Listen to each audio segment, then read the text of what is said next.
All right, well, today I'm going to show you a picture of what post and pier foundation looks like. So oftentimes you'll see this with older homes, and it's typically a method that was used back in the day. I would say, I see these types of post and pier foundations in the late 1800s, early 1900s.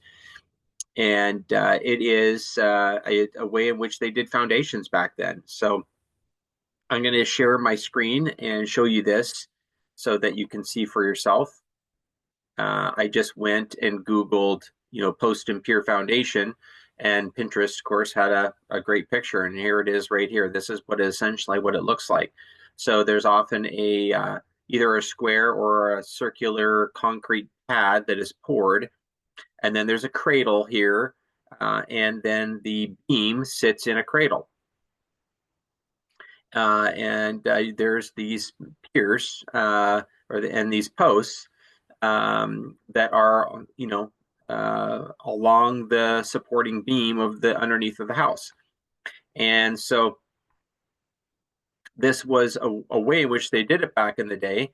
And but this often led to these pads. Of course, they're not linked or joined in any way like a perimeter foundation is today.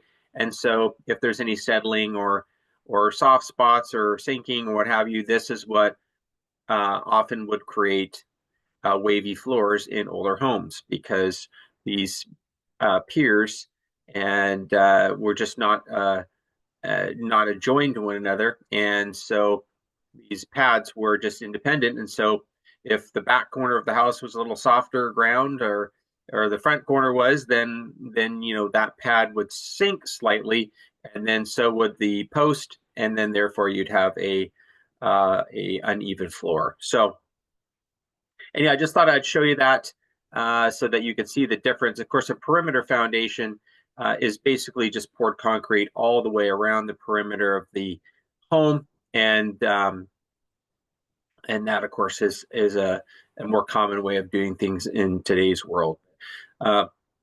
Post and pier foundations are still they're still out there, of course, with older homes, and they're just a way of which they constructed back in those days. And so, but lenders will still lend on post and pier foundation.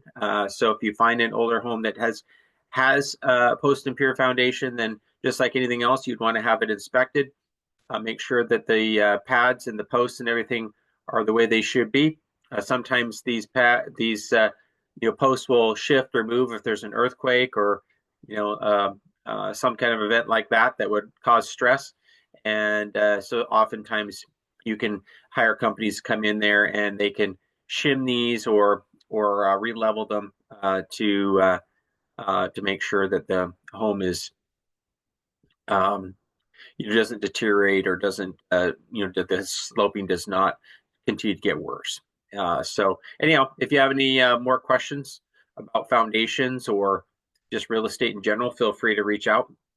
206-949-3793. We'll talk to you soon.